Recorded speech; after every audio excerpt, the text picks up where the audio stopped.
다 함께 자리에서 일어나셔서 오늘 우리에게 주시는 하나님의 말씀 함께 보겠습니다. 오늘 우리에게 주시는 하나님의 말씀은 사도행전 11장 19절부터 26절까지 말씀입니다. 사도행전 11장 19절부터 26절까지 말씀 제가 받들어 읽겠습니다. 그때에 스데반의 일로 일어난 환란으로 말미암아 흩어진 자들이 베니게와 구브로와 안디옥까지 이르러 유다인에게만 말씀을 전하는데 그 중에 구브로와 고레네 몇 사람이 안디옥에 이르러 헬라인에게도 말하여 주 예수를 전파하니 주의 손이 그들과 함께 하심에 수많은 사람들이 믿고 주께 돌아오더라. 예루살렘 교회가 이 사람들의 소문을 듣고 바나바를 안디옥까지 보내니 그가 이르러 하나님의 은혜를 보고 기뻐하여 모든 사람에게 굳건한 마음으로 주와 함께 머물러 있으라 권하니 바나바는 착한 사람이요 성령과 믿음이 충만한 사람이라 이에 큰 무리가 주께 더하여지더라. 바나바가 사울을 찾으러 다소에 가서 만남에 안디옥에 데리고 와서 둘이 교회에 1년간 모여 있어 큰 무리를 가르쳤고 제자들이 안디옥에서 비로소 그리스도인이라 일컬음을 받게 되었더라. 아멘. 이는 오늘 우리에게 주시는 하나님의 말씀입니다. 자리에 앉아주시기 바랍니다. 오늘도 예배하는 여러분 모두에게 주님의 평화가 임하기를 간절히 소원합니다.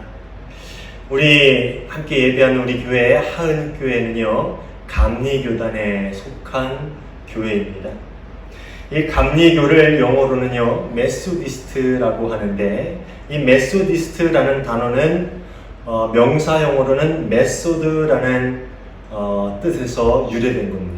그러니까 메소드, 즉 방법이라는 뜻을 가지고 있는 단어에서 유래된 것이죠. 근데 이 메소드라는 단어의 형용사형은 메소디컬이라고 하는데요. 얘는 조직적인 혹은 꼼꼼한 혹은 체계적인이라는 뜻을 가지고 있습니다. 이 감리교인 메소디스트라는 말은요. 본래 존 웨슬리가 이 홀리 클럽 멤버들과 함께 신앙생활을 매우 규칙적으로 같이 기도하며 성경 공부하는 생활을 했는데 그것을 보던 이 웨슬리와 그 친구들을 별로 좋아하지 않던 반대파에 있던 사람들이 웨슬리와 그 친구들을 조롱하는 의미에서 규칙쟁이다라는 뜻의 별명으로 이 메소디스트다라고 부르기 시작했다고 합니다. 그러니까 처음 시작은 별로 좋지 않은 좀 조롱하는 듯한 의미에서 시작된 게 이 메소디스트라는 단어인데 시간이 흐르면서 자연스럽게 감리교인이라는 공식적인 의미를 가지게 된 호칭이 된 것이지요. 이렇게 어떤 이들은 이 특징을 가지고 호칭을 만들어 붙이기도 하고 이렇게 부르기도 하는데 때로는 그 호칭들이 긍정적인 의미로 사용되어지기도 하지만 또 때로는 반대로 부정적인 의미로 사용되어지기도 합니다. 예를 들면은 아주 오래전에 우리 교회 다니는 사람들을 부르는 단어가 뭐가 있었죠? 여러분도 아마 오랜 신앙생활을 하신 분들은 들어보셨을 텐데 예수쟁이다라는 그런 말을 들어보셨을 겁니다. 제가 아주 어렸을 때 교회 다니는 사람들한테 흔히 붙였던 별명이 예수쟁이였습니다. 그런데 이 조롱 섞인 예수쟁이다라는 호칭은 마냥 나쁜 것만은 아니었어요. 정말로 신앙생활을 열심히 하고 교회를 열심히 다니는 사람들에게 뭐라 그래요? 예수쟁이다라는 그런 호칭을 붙여줬지요. 그래도 제가 어렸을 때는 이 예수쟁이를 보는 세상적인 시각 안에는 부정적인 시각보다는 긍정적인 시각이 더 많았던 것 같아요. 교회를 열심히 다니는데 교회에 미쳐있다 그래서 예수쟁이라고 부르지만 사실 교회 다니는 사람들이 그래도 착하고 남들을 긍휼히 여기는 모습이 있어서 예수쟁이라는 말 안에는 그래도 예수 따라서 사는 사람들이라는 그런 의미가 많이 담겨 있었던 것 같습니다. 그런데 오늘날 교회 다니는 사람들을 예수쟁이라고 부르는 사람은 거의 못 봤어요. 요즘에는 교회 다니는 사람들을 부정적인 의미로 부르는데 뭐라고 부릅니까? 개독교인이라고 부르지요.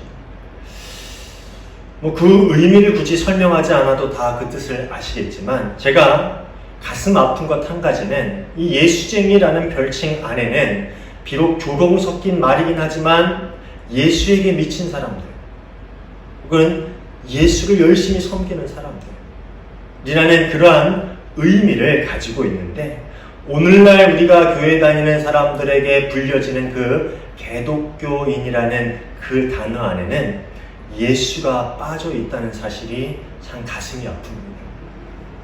세상 사람들이 보기에 교회는 다니지만 우리의 말과 행동 그리고 삶 안에 예수가 보이지 않기 때문에 그런 별명을 지어주지는 않았는가라는 그런 생각을 해봅니다. 참 가슴 아픈 현실을 우리가 살고 있지요.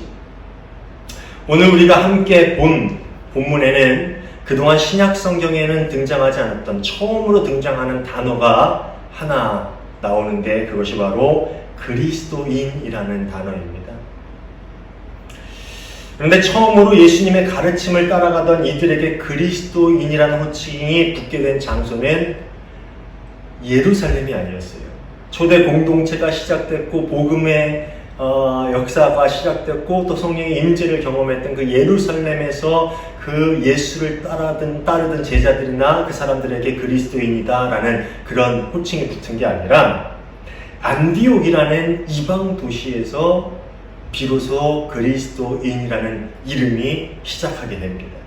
19절을 보면은요, 스데반의 순교로 시작된 박해를 피해 흩어진 사람들이 베니게와 구브로 그리고 안디옥까지 이르렀다라는 말이 나옵니다.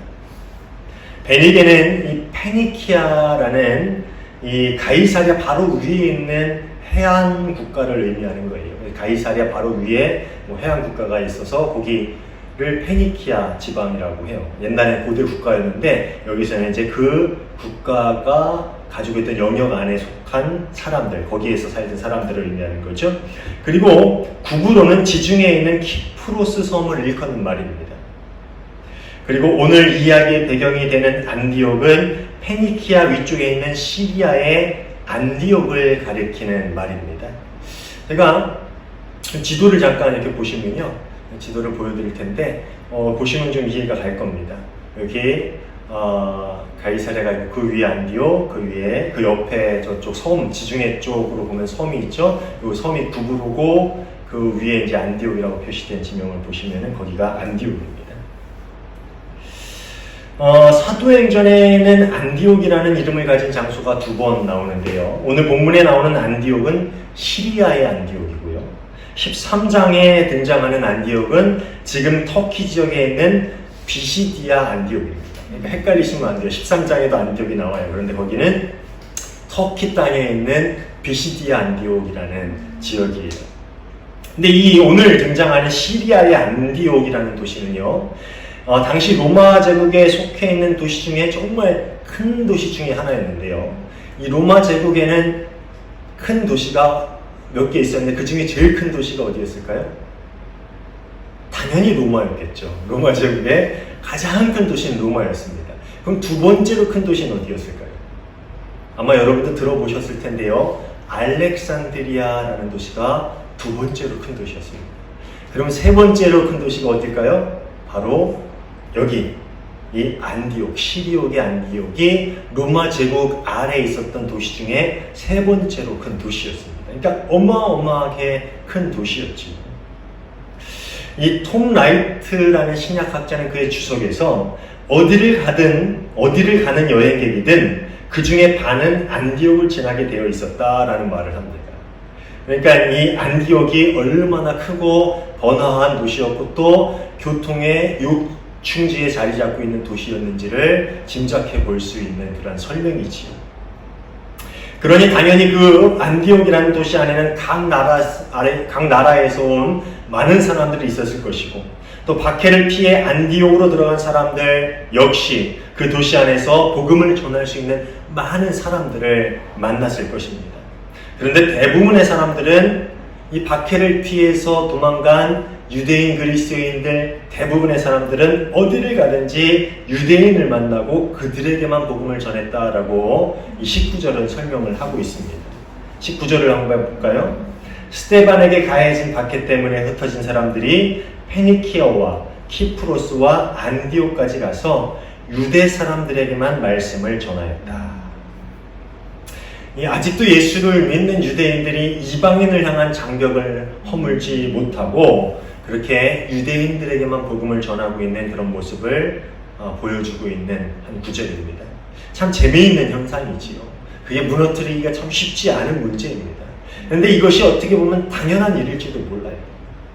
비록 유대인으로서 이방인에 대한 좀 어색함과 그 장벽은 조금 무너졌을지 모르지만 만약 그랬다 할지라도 자신과 같은 피부색을 가지고 자신과 같은 문화 안에서 자라고 비록 이방에서 자랐지만 그래도 유대인들은 어딜 가든 자신들만의 가르침을 고수했던 사람이니까 그 문화 안에서 자란 사람들이고 그리고 같은 가치관을 가지고 있는 사람들을 만나는 게 더 편하고 아주 편하게 느끼는 게 아주 자연스러운 일이었겠죠. 그렇지 않습니까? 우리가 만약에 미국을 가서 사는데 미국 가서 살면 제일 먼저 누굴 찾습니까? 같은 동포를 찾죠. 한국 사람들 찾기 마련이에요. 당연히 유대인들도 그랬을 거예요. 그리고 또 한 가지 그들의 생각에는 예수님은 누구를 위해서 오신 분입니까? 유대인의 메시아, 구세주로 오신 분이에요. 그렇기 때문에 구원이 유대인에게로부터 시작된다, 일어난다 라고 믿는 그런 믿음이, 그런 생각이 있었기 때문에 어디를 가든 유대인을 만나서 복음을 전하는 것이 어떻게 보면 당연하게 느껴졌을지도 모릅니다. 그렇지만 하나님의 놀라운 일들은 이번에도 또 전혀 예상하지 못한 곳에서 예상하지 못했던 사람들을 통해서 일어납니다. 20절입니다. 그런데 그들 가운데 키프로스 사람과 구레네 사람 몇이 있었는데 그들은 안디옥에 이르러서 그리스 사람들에게도 말을 하여 주 예수를 전하였다. 주님의 손이 그들과 함께 하시니 수많은 사람이 믿고 주께로 돌아왔다. 예루살렘에 있다가 박해를 피해서 흩어진 사람들 중에 키프로스와 구레네 사람이 있었다라고 성경에 이야기하죠. 아까 구브로, 키프로스는 아까 어딘지 그 지중해 연안에 있는 섬이라고 말씀을 드렸고요. 그럼 구레네는 어디냐? 구레네는 아프리카 북쪽, 최북쪽에 있는 리비아를 가리키는 단어입니다. 리비아 지역 사람을 구브로라고 이렇게 구레네라고 불렀습니다. 이 마가복음을 보면 구레네 사람이 하나 등장을 해요. 기억나십니까? 예수님이 십자가를 짊어지고 하실 때 그 십자가를 잠시 대신 짊어졌던 사람이 구레네 사람 시몬이죠. 그러니까 흩어진 디아스포라 유대인들 중에 키프로스와 구레네 출신의 유대인 그리스도인들이 안디옥이라는 도시에 갔는데 이 19절에 나오는 유대인들과는 달리 그곳에 가서 이방인이었던 그리스 사람들에게 말씀을 전하기 시작합니다. 복음을 전하기 시작해요.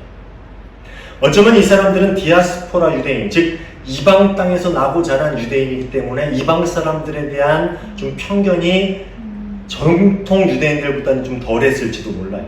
그러니까 자신들이 어려서부터 나고 자랐던 데서 이방인들을 많이 겪었기 때문에 유대적 사고방식을 우린 좀 유념해 디아스포라 유대인들도 유교적 사고방식을 갖고 있었어요. 그렇지만 이방인들과 함께 자랐기 때문에 그런 거리감은 좀 덜했다는 거죠. 그래서 그들에게 쉽게 말씀을 전할 수 있었을지도 모릅니다.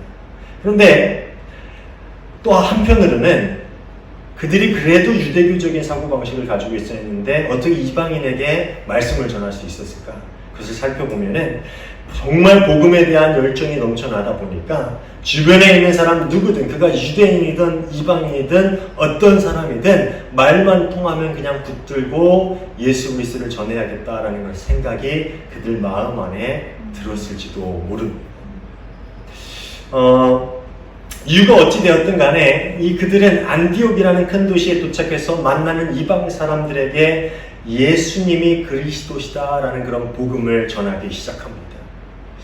그 대도시에서 평생 자기가 거기 출신이 아니니까 처음 보는 이방인에게 헬라어로 예수는 그리스도시다라는 그런 복음의 메시지를 전하는 것이 지금 우리가 생각하기에는 그게 뭐 어려워, 그게 뭐 대단한 일이야, 우리도 할 수 있어 라고 생각할지 모르지만 이방인에게 예수님을 전하는 것은 정말 쉬운 일이 아니었습니다.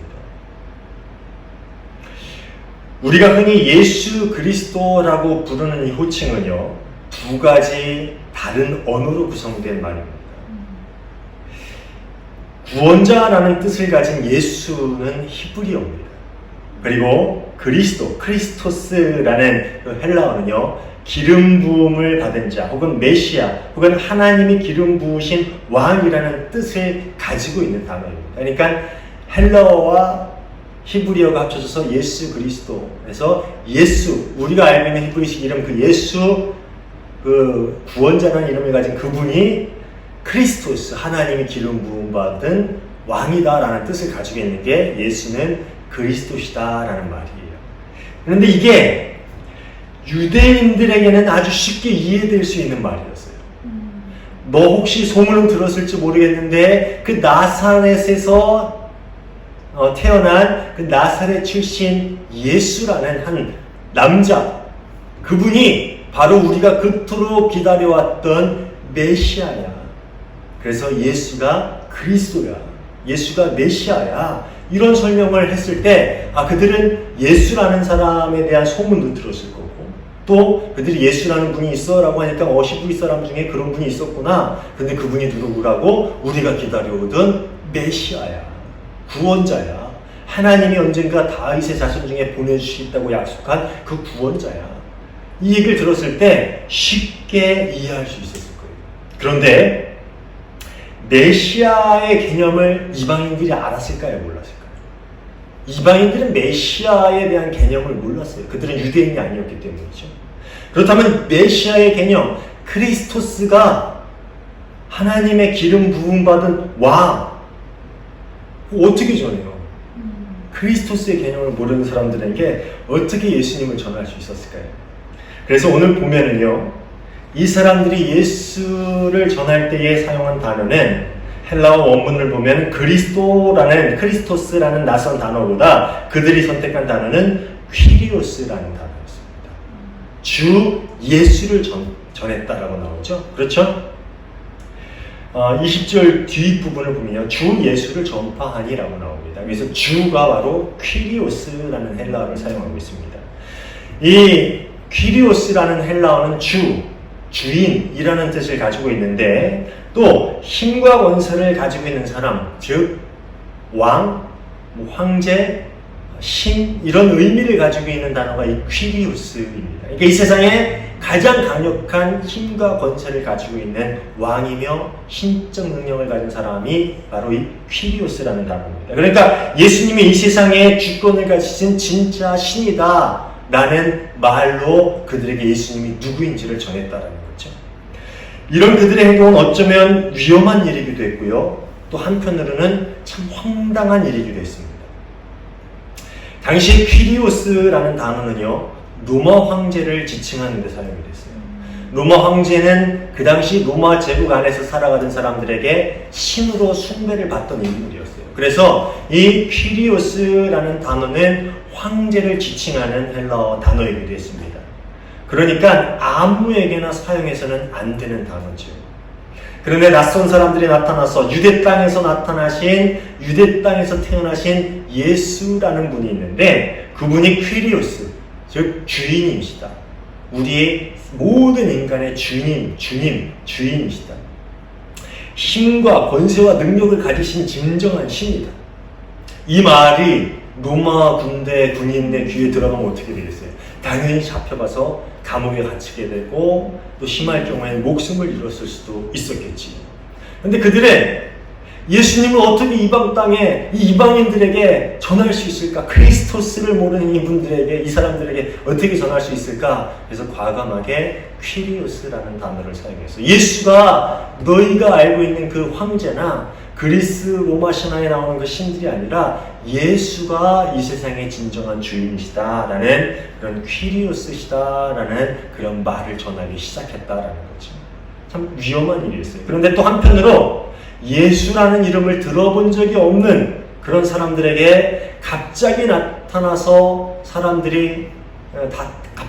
사람들이 전하는 그 퀴리오스라는, 예수가 퀴리오스다라는 그러한 표현은 정말 황당하게 들렸을 거예요. 생각해 보세요. 유대 땅 나사렛이라고 하는 동네에서 한 남자가 태어났다. 근데 그 사람들은 유대 땅이라는 건 들어봤지만 나사렛이라는 동네는 들어보지 못했을 수도 있어요. 완전 촌동네였기 때문에. 어쨌든 이방인들이 나사렛이 어디야 이랬을 수도 있죠. 그런데 어쨌든 유대 땅에서 한 남자가 태어났는데 그분의 이름은 예수다. 그런데 그는 하나님의 아들이시고 하나님의 기름 부음을 받은 왕일 뿐만 아니라 세상의 모든 권한을 가진 주인이시다. 그분이 바로 퀴리오스시다. 로마의 황제가 퀴리오스가 아니라 그 유대 땅에서 나타난 한 남자, 그분이 바로 퀴리오스. 그분이 구원자고 그분을 믿는 사람이 구원을 받게 된다. 이게 복음의 핵심입니다. 우리는 지금 들었을 때 당연히 그렇지. 예수는 주님이시지 주님이시지 라고 했을 텐데 이 말이 지금 우리에게나 그렇게 수긍되는 말이지. 사실 우리는 예수라는 이름만 들어도 막 가슴이 막 뭉클해지잖아요. 안 그래요? 여러분 안 그럽니까? 그래야 됩니다. 예수 이름을 부를 때마다 사실 막 울컥울컥 눈물이 나야 돼요. 안 그러신 분들은 회개하시기 바랍니다. 근데 우리에게나 지금 그렇지만 당시 이런 복음을 전해 듣는 이방인에게는 이게 매우 황당한 말이었을 것이고 아마 이렇게 질문했을 거예요. 그럼 그 예수님은 지금 어디 계셔? 물어볼 그 예수가 퀴리오스시야. 그러면 로마인 황제가 있듯이 그럼 그 예수님 진짜 퀴리오스는 어디 계셔? 돌아가셨어. 하늘에 계셔. 그렇지만 언젠가 다시 오셔서 이 땅을 심판하실 거야. 그럼 또 묻겠죠? 그래? 왜 돌아가셨는데? 로마군에게 잡혀서 십자가에 못 박혀 돌아가셨어. 그런데 3일 만에 살아나셔서 하늘로 올라가서 지금 하늘에 계셔. 여러분, 예수님을 전혀 알지 못하는 사람들에게 그들이 전하는 예수.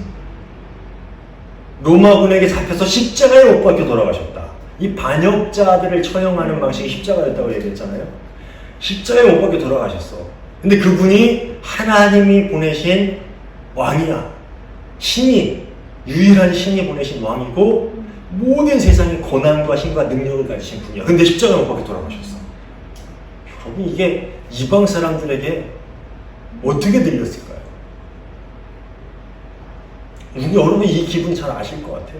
세상 사람들에게 예수님을 한국 사람 중에 예수님 모르는 분 없지만 예수님을 전혀 믿지 않고 교회 안 다니는 사람들에게 가가지고 예수님 믿어야지 구원받을 수 있어요 라고 말하는 그 복음을 전했을 때 그 사람들의 반응 여러분 경험해 보셨겠지요.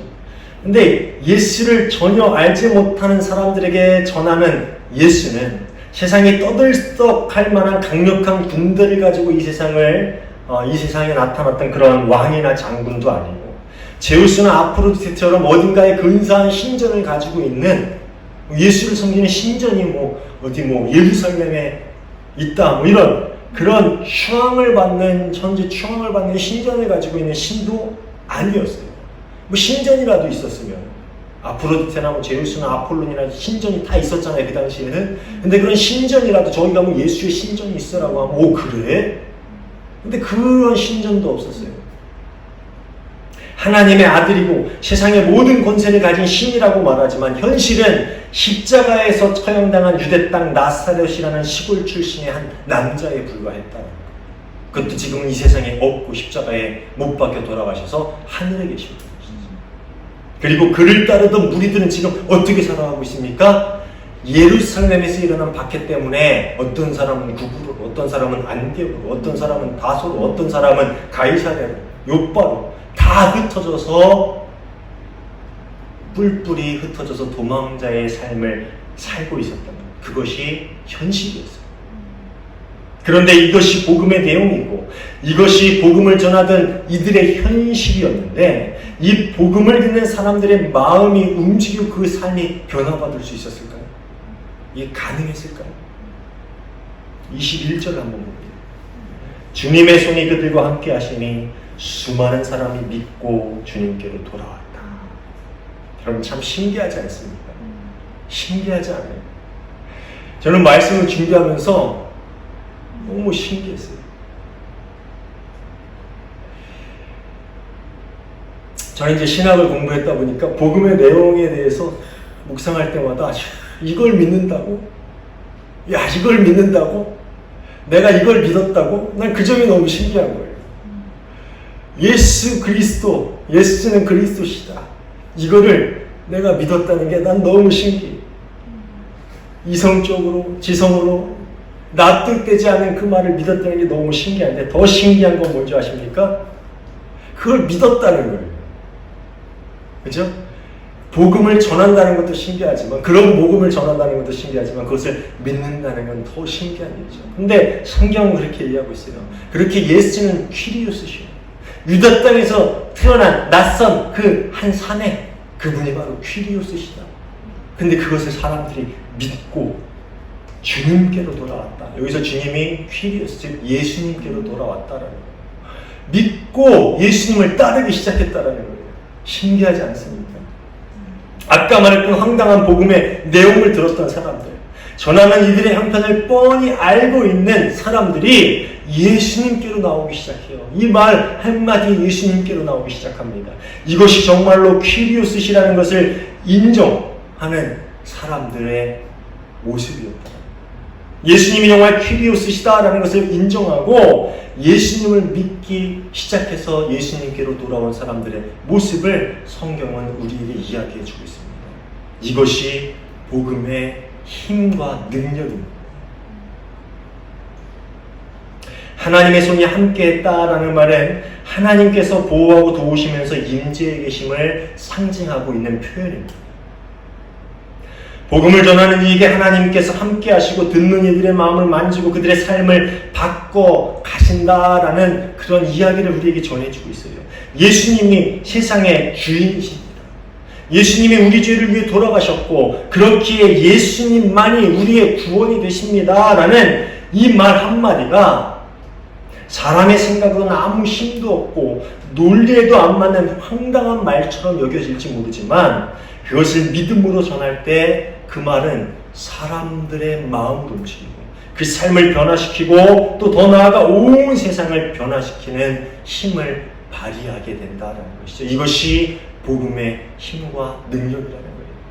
여러분은 이 복음을 경험하신 사람인 줄, 경험하신 성도님이신 줄로 믿습니다.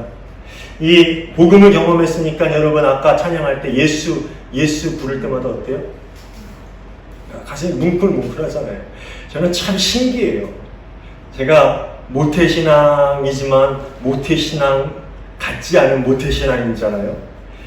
제가 모태신앙인지도 모르고 신앙생활을 나중에 나이 먹어서 했던 신앙인인데, 모태신앙인데, 그러다 보니까 제가 이 과거를 생각할 때 이 복음을 내가 듣고 예수를 믿었다는 사실이 너무나도 신기한 거예요. 그런데 이게 복음의 힘과 능력이라는 거예요.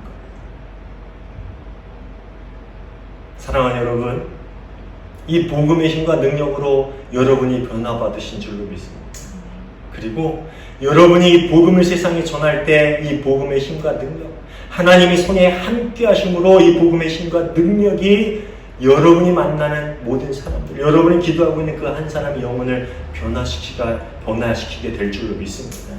사실 오늘 이 30절까지 사실 다 이 말씀을 전하려고 했는데 말씀을 준비하다 보니까 제가 여러분에게 전하고자 하는 이 감동 주시는 말씀이 너무 많아서 오늘 여기까지 하고 그 22절부터 그 다음까지 말씀을 다음 주에 전하기로 했습니다. 그래서 오늘 우리 복음에 대해서만 잠깐 말씀을 같이 나눴는데 여러분 이번 주에 살아가면서 이 복음의 능력이 여러분 삶 가운데 일어나길 간절히 기도하면서 담대한 마음으로 그걸 전하시길 바라요.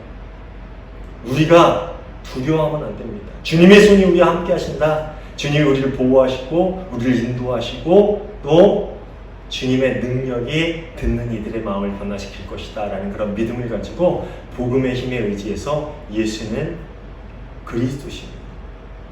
예수는 우리의 구원자십니다. 예수님께서 세상의 참 주인이시고 우리의 삶을 변화시키는 분이십니다 라는 그 복음을 세상 가운데 나가 전할 수 있는 그런 여러분 모두가 되시길 바랍니다. 그리고 그 복음의 능력이 여러분 옆에 있는 여러분의 가족과 여러분이 기도하며 품고 있는 그 모든 사람들을 변화시키는 귀한 일들이 우리 삶 가운데 일어날 수 있기를 주님의 이름으로 축원합니다. 기도하겠습니다. 하나님 감사합니다. 예수는 그리스도십니다라는 그 고백이 저희 마음 깊은 곳에서부터 나와서 사람들에게 전해지고 그것이 그 사람들의 삶을 변화시키고 그 사람들 또한 예수님을 믿는 그리스도인의 삶을 살아갈 수 있게 바꾸는 그런 능력의 복음이 되기를 원합니다. 저희가 믿음을 가지고 나아가 복음을 전하게 하시고 그 저희가 전하는 그 복음이 그 사람들의 마음을 변화시키고 삶을 변화시키므로 정말 한 명의 그리스도인 그리고 많은 그리스도인들을 만들어낼 수 있는 놀라운 능력이 되게 하여 주시옵소서. 이 한 주간 저희가 그 믿음을 가지고 복음을 전하기를 원하오니 우리 삶 가운데 우리 입술 가운데 주님 함께하여 주시고 복음의 능력을 우리도 경험할 수 있는 복된 한 주가 되게 하여 주시옵소서. 주님께서 저희 삶 가운데 함께하실 줄 믿고 감사하며 예수님 이름으로 기도하옵나이다. 아멘.